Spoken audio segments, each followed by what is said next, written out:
तो एपिसोड 4 की शुरुआत वहीं से होती है जहाँ से पिछला एपिसोड खत्म हुआ था। पिछले एपिसोड के एंड में देखा था यहाँ पर जो तियान चंद ब्रॉडकास्ट रूम में जाने के लिए निकल जाता है। रास्ते में ढेर सारे ज़ॉम्बीज थे तो उसको ना कैन मिलता है, कोका कोला का कैन, तो रास्ते में फेंक देता है दूसरे डायरेक्शन में ताकि जो भी ज़ॉम्बीज है कैन के बाद उनको वहाँ पे चल जाए। तो वहाँ पे सारे के सारे ज़ॉम्बीज निकल जाते हैं। उसी बीच में मौका मिल जाता है इसको ब्रॉडकास्ट रूम में जाने का। ब्रॉडकास्ट रूम में जाता है लेकिन वहाँ पे ना जो भी स्पीकर वगैरह उसको ऑन करने के लिए भाई बेसिकली चाबी वगैरह की जरूरत थी। तो चाबी देखते हैं यहाँ पे कहाँ है चाबी, कहाँ है चाबी, पिछवाड़े में डाली हो क्या। लेकिन तब उसके पीछे से एक फीमेल ज़ॉम्बी आने वाली थी। फीमेल ज़ॉम्बी मतलब वहाँ पे आती है, उसकी भनक यहाँ इसको भी लग जाती है, मतलब इसको भी भनक लग जाती है कि यहाँ पे पीछे से कोई ज़ॉम्बी आ रहा है। उससे बचने की कोशिश करता है लेकिन नहीं भाई उतने में लेट हो जाता है और ज़ॉम्बी इस पर ढाम करके अटैक कर लेती है लेकिन काट नहीं पाती। काटने से रोका उसने, उस ज़ॉम्बी का गला पकड़ लिया कि यहाँ पे मैं तुझे काटने नहीं दूंगी, मतलब काटने नहीं दूंगा। लेकिन तभी नोटिस करता है ये जो ज़ॉम्बी है ना बाकी सारे ज़ॉम्बी से एक ज़्यादा पावरफुल लग रही है। तो समझ जाते कि हाँ भाई ये ज़ॉम्बी है ना वो आधी इवॉल्व हो चुकी है। जिस बात की उसको हैरानी होती है कि भाई ये आधी इवॉल्व भी होगा, भाई बहुत ही जल्दी इवॉल्व हो रहे। अभी तो भाई यहाँ पे आधी हुई है, अगर फुल हो जाएगी तो भाई ना और भी ज़्यादा पावरफुल हो जाएंगे। तब तो भाई इनका मुकाबला करना भाई बहुत ही ज़्यादा मुश्किल हो जाएगा, लिटरली बहुत ही ज़्यादा मुश्किल हो जाएगा। और कुछ भी हो जाए भाई इसको ना भाई मैं खुद को काटने नहीं दे सकता। भाई मेरे पास कोई भी दवा नहीं है जिससे मैं बच जाऊँ। अगर इसने काट दे तो भाई मैं भी ज़ॉम्बी में बदल जाऊँगा और मेरी ये ज़िंदगी भी बर्बाद हो जाएगी। और उसके बाद ना उसका ध्यान है ना साइड में जाता है और साइड में उसका ध्यान जाता है एक सामान पड़ा हुआ है। और सामान बेसिकली हमारी दादी नानी जो मतलब सुई जैसा लंबे लंबे चीज़ें रहती हैं भाई जिसका यूज़ करके धागा वगैरह जो रहता है बेसिकली यूँ रहता है भाई उसका कपड़े और स्वेटर वगैरह बुनते हैं वो रखा हुआ था। तो उसी सुई में से ना भाई एक सुई निकालने की कोशिश करता है उससे मारने के लिए। ज़्यादा जैसे जैसे थोड़ी सी तकलीफ होती है लेने में, लेकिन एक सुई निकालता है और सुई को निकालते सीधे एक साइड से मार के दूसरे साइड में ना आर पार कर देता है ज़ॉम्बी के। और जैसे करता भाई वो ज़ॉम्बी भी वहाँ पे ऐसा मतलब मर के वहीं पे ढाम करके नीचे ज़मीन पे गिर जाती है। यहाँ पे इसके भी सांस में सांस आती है कि हाँ भाई बाल बाल बच्चा भाई लिटरली भाई आज तो मेरी जान ही निकल जाती। लेकिन लकी तक ये खाली ना हाफ इवॉल्व हुई थी, आधा ही खाली इवॉल्व हुई थी। अगर पूरा इवॉल्व हो जाती तो शायद ना मुझसे मतलब बच नहीं पाता। भाई मेरे पास अभी के लिए कोई हथियार नहीं था। अच्छा वो भाई एंड में ये सुई वगैरह मिल गया जिससे भाई मैंने इसको ऐसा सबक सिखा दिया। और तभी उसका ध्यान है ना एक फोटो की तरफ जाता है। फोटो पर एक लड़की थी और साथ में एक लड़का भी था और समझ आता है कि हाँ भाई लड़की जो है ना भाई यही वो लड़की थी भाई जिस ज़ॉम्बी को उसने भी मारा ना भाई ये वही लड़की थी जो भाई ज़ॉम्बी में ट्रांसफर हो गई। और समझ आता है कि हाँ भाई ये लड़की ये पक्का भाई इस जो ऑफिस है ना भाई ब्रॉडकास्ट रूम यहाँ की ये पक्का हेड होगी। पक्का ना भाई यहाँ की अगर हेड होगी तो भाई ऑफकोर्स इनका आवाज़ भाई बहुत ज़्यादा सुरीला होगा। और साथ ही भाई ना इनकी हॉबी भी रहती होगी स्वेटर वगैरह बुनने का। तभी तो भाई ना यहाँ पे ना ये स्वेटर बुनने वाला सामान वगैरह भी रखा था। लेकिन देखो भाई कितना अच्छा सब कुछ माहौल चल रहा था और दुनिया अचानक से भाई कैसे नर्क में बदल गई। इतना अच्छा अच्छा जिंदगी सबका कट रहा था लेकिन भाई अब सब भाई ज़ॉम्बी में बदल रहे। ज़ॉम्बी से बचने के लिए सब लोग भाग रहे हैं। और उसके दिन यहाँ पे तियान चंद जो भी स्पीकर वगैरह उसे ऑन कर देता है जिसके बाद से ना भाई जो रिकॉर्डिंग पहले की हुई थी भाई वो रिकॉर्डिंग बजने लगता है। रिकॉर्डिंग के बाद सुनकर जो भी ज़ॉम्बीज वगैरह सब ना उस एरिया में जाने लगता है जहाँ पे बेसिकली आवाज़ आ रहा था। जैसे वहाँ से चल जाते हैं गेट पर से भी जो ज़ॉम्बीज थे भाई वो भी निकल जाते हैं। यहाँ पे ना गाँव फाई को मौका मिल जाता है कि हाँ भाई मेरे दोस्त ने कर दिया भाई सारे ज़ॉम्बी वहाँ पे जा रहे हैं भाई हमें मौका मिल गया हम लोग भागते हैं। और लड़के के साथ ना गेट से बाहर जाने के लिए निकल जाता है। लेकिन जैसे गेट के पास जाता है देखता है अरे बाप रे गेट पे तो ताला लगा लेकिन टेंशन लेने को जरूरत नहीं है। इसके पास था एक हथियार था उसको लेता है और उससे भाई ना जो गेट है भाई गेट को तोड़ देता है। और गेट को तोड़ने के बाद ना गेट के बाहर जाता है। लेकिन गेट के बाहर जाने के बाद ना वहीं पे रुक जाता है। ये कह दो कि नहीं भाई मैं अकेले यहाँ से जाने वाला नहीं हूँ, मेरा दोस्त तियान चंद भाई वो अंदर ही भाई उसके बिना मैं यहाँ से कहीं भी जाने वाला नहीं हूँ। और लड़की बोलते भाई तू पागल हो क्या भाई वो आएगा भाई बाद में आएगा भाई, लेकिन अगर अभी हम वहाँ से नहीं हटेंगे तो भाई ना यहाँ पे मुसीबत हो सकता है भाई ज़ॉम्बी वगैरह यहाँ भी आ सकते।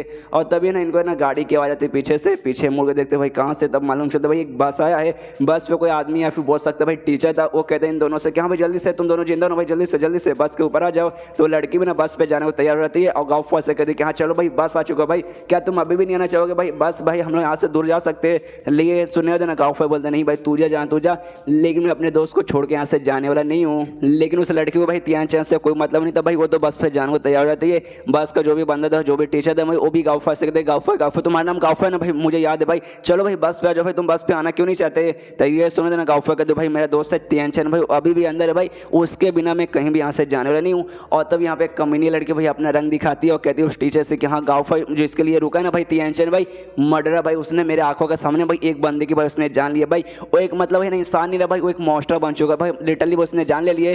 तो ऐसे बंदे के लिए आप रोकोगे नहीं ऐसे बंदे को बिल्कुल नहीं रोकेंगे। एक काम कीजिए जो गेट है भाई गेट को बंद कर दीजिए ताकि वो बंदा भाई अंदर ही रहे। अंदर जो भी ज़ॉम्बी से उसे काटे उसे वहीं पे जान से मारे क्योंकि भी बाहर आ गया, हमने उसे अगर बस पे ले तो भाई हमारी भी जान ले सकता है। जैसे भाई इसने सोच के रखा था कि यहाँ पे तियांचन को बर्बादी करेगा, और इससे भाई इसने ठान लिया कि हमें बर्बाद करके ही रहूँगा। और उसके बाद गाँव फैसला कहते कि हाँ भाई तेरा दोस्त भाई एक नंबर का मर्डर का सारा मतलब मर्डरर है भाई, मर्डर वगैरह करता है, आ जा भाई उसके चक्कर में तो रुकेगा भाई, तेरे भी यहाँ पे ना हालत खराब हो जाएगी। यहाँ पे एक दूसरा टीचर भी बस से निकलता हो, कहते भाई अगर ऐसी बात है तो भाई हमें जाकर ना गेट बंद करना पड़ेगा, वो उसको भाई बाहर आने से रोकना पड़ेगा। लेकिन यहाँ पे गाँव पे कहता लगा ही था भाई साली कमीनी, भाई जैसा तुझसे लगा था भाई एग्जैक्टली भाई उतनी कमीनी निकली। ये भी उसको गाली देता है, कुत्ती माँ बहन के सब कुछ मतलब हर चीज़ उससे गाली देता है, और कहता है खबरदार कोई भी गेट के पास आया गेट बंद करने की कोशिश की तो भाई जो भी आएगा भाई उसको भाई मार डालूंगा मैं जान से, भाई खबरदार मेरे दोस्त को यहाँ पे आने से रोका। तो जो देखा दोनों कमीनी लड़की भी हिल जाती है, दोनों टीचर्स हिल जाते हैं, बस में काफी सारे बचे थे भाई वो भी हिल जाते कि भाई यहाँ पे क्या नोटेंगी चालू है।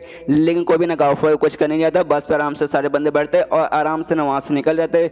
यहाँ पे गाँव फो वहीं पे अकेला रुक जाता है, उसको थोड़ा सा मनी मन भाई प्रेशर आ चुका है, बहुत ज़्यादा ऐसा बुरा लगता है। और जब इंसान को ऐसा लगता है भाई वो आदमी जोर से चिल्लाता है, फिर जोर से रो देता है ताकि जो भी प्रेशर जो भी टेंशन भाई सब निकल जाए। ये भी जोर से चिल्लाता है, सब कुछ भाई बड़े आराम से निकल जाता है। वो कहते कि हाँ भाई फाइनली मैंने कर दिया भाई, मैंने अपने दोस्त को भाई मतलब गेट बंद करने से भाई मैंने रोक लिया बेसिकली। और तभी ना भाई एक ज़ॉम्बी आता है, लेकिन भाई ये ज़ॉम्बी थोड़ी सी अजीब थी भाई, इसने डायरेक्ट हमला नहीं किया बल्कि उसको भाई पीछे से खींचा, उसे है ना ऐसा जमीन पे लेटाया, उसके ऊपर बैठ गई और बैठने के बाद उसे काटने के लिए उसके पास बढ़ रही थी। यहाँ पे गाँव भी देखते कि अरे भाई ज़ॉम्बी हमला करने आ रही है, तो भाई अपना हथियार निकाल के जैसे जैसे भाई रोक लेता, उसके मुंह को रोका, वो हमला करने की कोशिश कर रही है लेकिन भाई अपने हथियार से भाई उसको मुंह को रोके जा रहा है। लेकिन भाई इसके पास उतनी ताकत नहीं है कि हम भाई ज़्यादा तक है ना ज़ॉम्बी को रोक पाए, इसलिए ये भी सोचते कि हाँ भाई गया भाई, लगता भाई मेरी मौत हो ऐसी हो जाएगी भाई, क्यों भाई ऐसा भाई भगवान ने तूने मतलब मेरी मौत भाई तूने ऐसे क्यों लिखी भाई। अभी एकदम मैंने हीरो बन गया, तो उस कमीने को भाई मैंने गाली वाली दी थी, अपने दोस्त को भाई बचा लिया, लेकिन भाई अगले समय एक ज़ॉम्बी आके भाई मुझे मार डालेगी। लेकिन तभी वो जो ज़ॉम्बी रहती भाई उसका सिर डायरेक्ट ऐसा ढाम करके अलग हो जाता है कि भाई पीछे से एक बंदा आया था, उसने भाई कलक काट के सीधे उसे मार दिया था।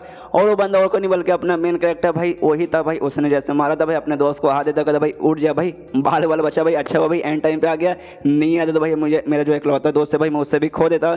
उसका दिन उसको उठाता है आराम से निकल जाता है, दोनों सफकने लगते हैं। उसका दोस्त बताते कि हाँ भाई ऐसा ऐसा बेसिकली कांड हुआ था। तो यहाँ पे ये सुने थे ना तियांचन बोलते कि हाँ तू बस पे नहीं गया भाई, एग्जैक्टली भाई तूने सही किया भाई, क्यों भाई कुछ भी हो सकता है, ऐसा हो सकता है कि हाँ भाई जो बस है भाई बस के ऊपर भाई कोई ऐसा बंदा रहे जिसको भाई पहले से किसी ज़ॉम्बी ने काट लिया हो, तो भाई वो भी ज़ॉम्बी में ट्रांसफर हो जाएगा, उसके बाद भाई हम पे भी अटैक करके भाई हमें भी खत्म कर देंगे, कुछ भी हो सकता है। और साथ में शहर में जाना ऑलमोस्ट तो बोल सकते हैं कि हाँ भाई नर्क में जाना है, कि भाई अभी हाँ आसपास है ना जंगल वगैरह एरिया में भाई यहाँ पे इंसान नहीं थे, तो यहाँ पे ज़ॉम्बी होने के भी चांसेस बहुत ही ज़्यादा कम है। लेकिन भाई शहर में भाई इंसान ही इंसान रहेंगे, तो भाई वहाँ पे तो ज़ॉम्बीज़ की क्वांटिटी सोच सकते हैं भाई कितने में हो सकता है। चलो भाई फिलहाल हम जाते हैं किसी सेफ जगह पे, और यहाँ पे ना तियांचन बहुत ज़्यादा खुश है कि हाँ भाई अच्छा हुआ भाई ये बस के ऊपर नहीं गया, क्यों भाई इसको याद है पिछली बार ना जब ज़ॉम्बी का ऐसा अटैक हुआ था 10 साल पहले, उस समय भाई है ना ये बस के ऊपर ही बैठ के गया था, लेकिन बस के ऊपर भाई एक बंदा था भाई जिसको ज़ॉम्बी ने काट दिया था, अचानक से भाई मतलब ट्रांसफर हो गया था ज़ॉम्बी में, जिस चक्कर में जो बस है ना बस का भाई क्रैश हो गया, मतलब बस जाकर टकरा गई, जिसके कारण काफ़ी सारे बच्चों को भाई उतर के जाना पड़ा। उस बंदे ने भाई जो ज़ॉम्बी में ट्रांसफर हुआ था उसने काफ़ी वो काट भी लिया, जैसे तैसे जो बंदे वहाँ से बच के निकले थे ना, तो भी लेकिन वहाँ पे ना भाई बचना मुश्किल हो गया था कि भाई ना जैसे बस ऐसे काम से टकराया ना भाई, जो से आवाज़ क्रिएट हुआ था उस आवाज़ के चक्कर में ना ढेर सारे ज़ॉम्बीज़ वहाँ पे आ गए थे। तो बचने के लिए भाई हम लोग भागते भागते ना एक हमें घर दिख गया था, एक मतलब शटर वाला घर, उसके अंदर हम जाने की कोशिश कर रहे थे, लेकिन भाई हमारे सारे क्लासमेट इंक्लूडिंग एक कमीनी लड़की भी वहाँ तक चल गई थी। हम लोग बाहर से आवाज़ लगाते रहे भाई खोलो खोलो खोलो खोलो, लेकिन इस कमीनी औरत ने भाई नहीं खोला, उसने कहा भाई बंद रखो भाई खोलो मत, इनकी गलती है कि भाई ये लोग यहाँ पे स्लो आए, और हम दोनों भाई मैं और मेरा दोस्त भाई ऐसी बाहर ही रह गए थे एकदम भाई, हमारे अंदर बिल्कुल भी जाना प्राण नहीं बचा था, मेरा दोस्त के अंदर भाई बिल्कुल भी नहीं था। उसने भाई रोते रोते मुझसे ये कहते कि भाई मेरे दोस्त यहाँ से तू निकल जा भाई, क्योंकि भाई मेरा जो पैर में भाई चोट लग चुकी है भाई, अब मैं बिल्कुल भी भाग नहीं सकता, अगर तू मेरे साथ रहेगा मेरी जान बचाने की कोशिश करेगा तो भाई तेरी भी मौत हो जाएगी, इसलिए भाई मुझे छोड़ के अकेले यहाँ से भाग जा। और उस समय मैं बहुत ज़्यादा कमज़ोर था, मैं अपने दोस्त के पास रह के भाई उसकी जान भी नहीं बचाया पे, सच में उससे छोड़ के भाई मैं अकेला भाग गया था। उतने में अब आते हैं प्रेजेंट में, जहाँ पे इसका दोस्त है भाई इसको खाना देता हूँ, कहता भाई क्या हुआ भाई तियांचन कौन से ख्याल में सो गया भाई, ये ले भाई इसे ले भाई आराम से इसे खा, तो भी कहता है वो भी लेता है आराम से मतलब खाता है। उसके माइंड में आता है कि हाँ भाई पिछली बार मैं अपने दोस्त की जान नहीं बचा पाता, लेकिन भाई इस बार मैं बचा के रहूँगा, और शायद हो सकता है भाई ऊपर वाले ने मुझे भाई इसलिए दूसरा चांस दिया अपने दोस्तों की जान बचाने के लिए, और जो भी गड़बड़ मुझसे हुआ था पिछली ज़िंदगी में वो सारी गड़बड़ ठीक करने के लिए शायद। और तभी ये चैप्टर यहीं पे ख़त्म हो जाता है। तो मिलते हैं अगले किसी वीडियो में, जब तक के लिए बाय बाय।